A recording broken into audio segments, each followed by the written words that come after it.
throughout the spring.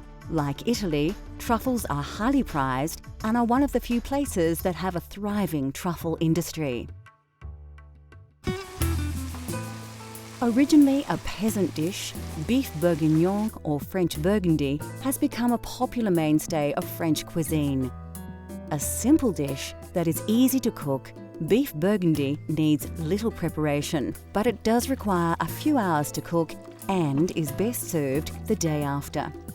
Beef bourguignon for me is again a very old classical dish that everyone knows all around the world, and it does come from the Burgundy region, using good quality red wine and making sure that you've got the right quantity of beef and vegetables mixed in, and let it cook nice and slowly, so it takes its time to take in all the different flavors from the different ingredients used.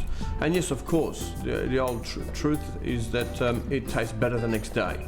I think it gives all the ingredients time to come together in harmony and complement each other. The following day, it's like it's marinating in the fridge overnight, and then you cook it up and warm it up the next day, and it has this beautiful flavor again.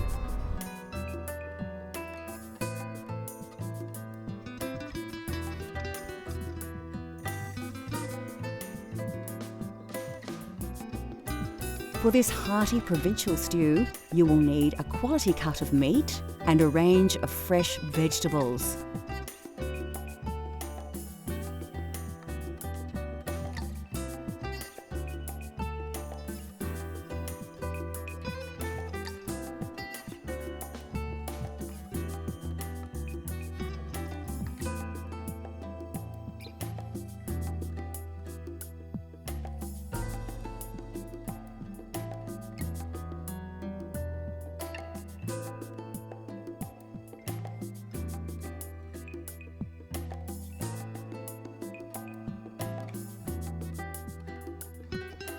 Also flavouring this dish is bouquet garni.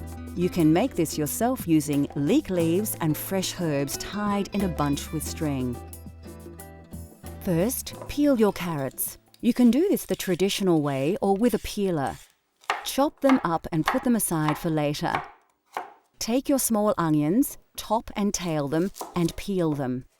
If you can't get small pearl onions or pickling onions, you may need to slice them in half. But don't chop them. Chop the large onion as normal for frying. To prepare your mushrooms, like the onions, you may need to chop them. If you have access to tiny button mushrooms, use them whole. Peel and chop your garlic very fine if possible, and finely chop your parsley. You will need to slice your meat into cubes. Trim the cut if need be, but don't be too fussy. Keep the size uniform so they cook and absorb flavours evenly. Now it's time to fire up your stove. Place a pan on the heat and add some oil and butter. Ensure the pan is well coated. Place the meat cubes in the pan and brown them off. Keep turning them. You don't want to overcook the meat in the pan, just give it some nice colour and flavour. Season with salt and pepper, but not too much. You can always season more later. Add the carrots and some chopped onion and stir through the oils, coating the whole dish with the simmering sauce. Then place it in your pot on a low heat. Sieve some flour over the mixture and coat well. This adds texture to the dish and keeps the meat together. Add your garlic, bouquet garni and tomato paste. Then pour in a whole bottle of Burgundy. Bring up the heat a little until it just starts to bubble. Place in the veal stock. Then put it aside on a low heat to simmer for about an hour and a half. Fry up your baby onions and mushrooms in oil and butter, just enough to coat them well. Don't overcook them, put them aside to add much later. After about an hour and a half, it's time to add the other ingredients and mix well into the broth. Leave on a low heat for another half an hour, taste and season if necessary. Then it should be ready to plate up. Serve the beef bourguignon in a large bowl with a slice of crusty French bread. You can eat it right away, and it is delicious, but many say beef bourguignon is best prepared the day before, so it's great for dinner parties. Next on Cultural Flavours, we explore the sweet world of French desserts and give you a step-by-step guide to a baked caramel classic.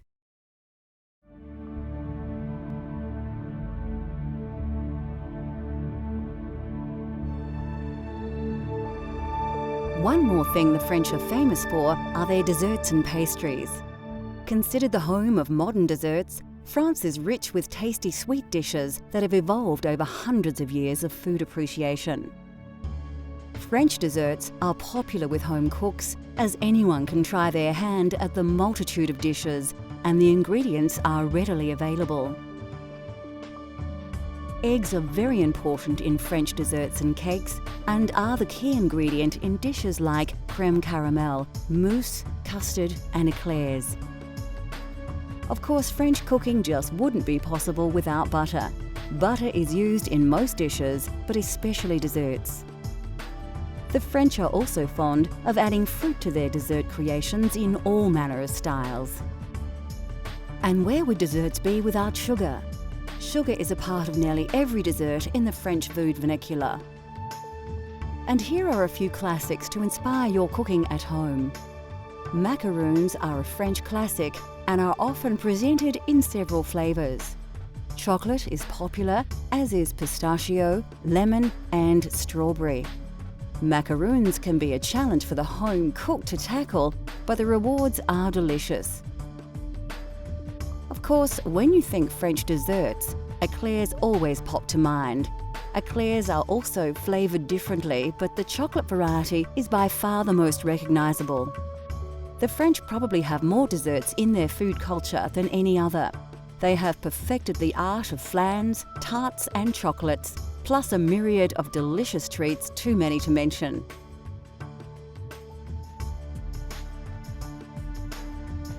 Another aspect of French desserts is, of course, the visual creativity. To be a pastry chef in France is to not only be a master of cooking, but also an artist, presenting their culinary creations in traditional and new and original ways, sometimes creating desserts that look too good to eat.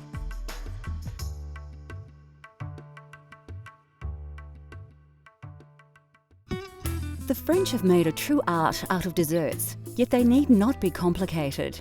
The trick with this dish is timing.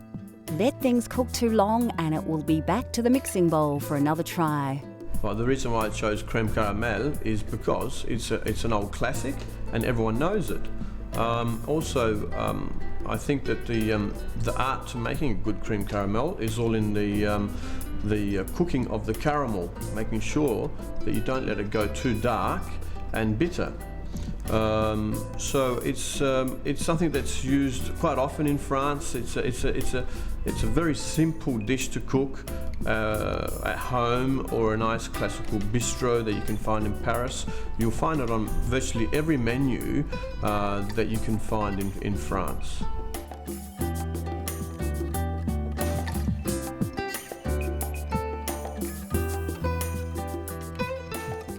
Although deceptively simple, creating crème caramel at home can be fraught with pitfalls.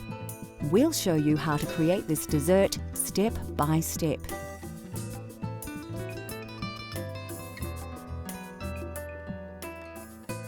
First, crack all your eggs into a mixing bowl.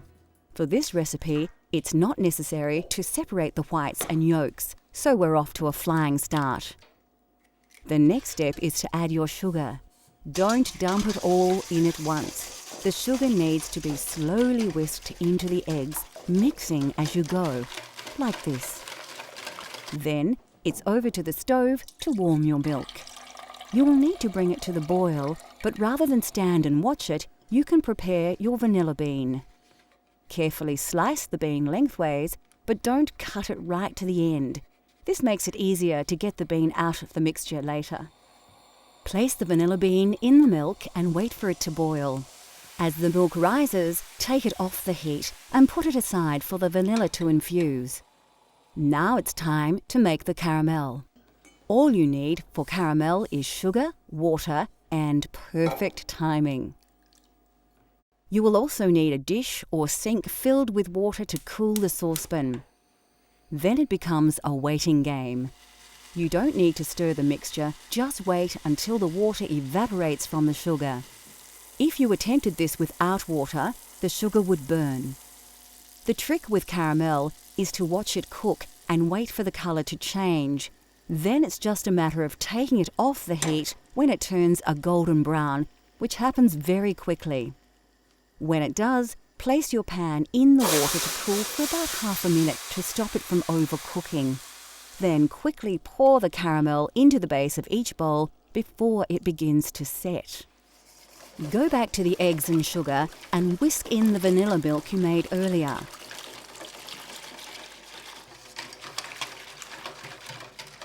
Find the vanilla bean and scrape the seeds out into the mixture. Then you need to remove the bubbles or they will appear in your final dessert. Use a ladle to work the bubbles off the top of the milk and put them aside. You won't need them. Ladle the mixture into the bowls on top of the now set caramel. You'll notice we have the bowls in a bain-marie. Of course, we will fill this with water to just below the top of the bowls and it will prevent the dessert from burning while cooking. Place the bain-marie in the oven at 180 degrees for about 40 minutes. Carefully take them out of the oven and they should be browning on top. Let them cool, then place them in the fridge to set. This usually takes 2 to 3 hours.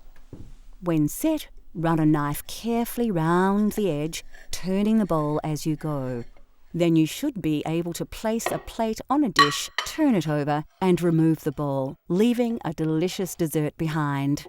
Use the now softened caramel left in the bowl to decorate the plate. And there you have authentic French cream caramel. If that doesn't make you hungry, nothing will. We have barely touched on the food of France, and we could easily fill a whole series with amazing culinary creations from the home of fine cuisine. Unique thinking and centuries of experimentation has provided us with the foundation of many modern cooking techniques. Cultural Flavours continues to explore the world through the diversity of food. Let Cultural Flavours take you on a gastronomic journey so you can experience the tastes of the globe at home.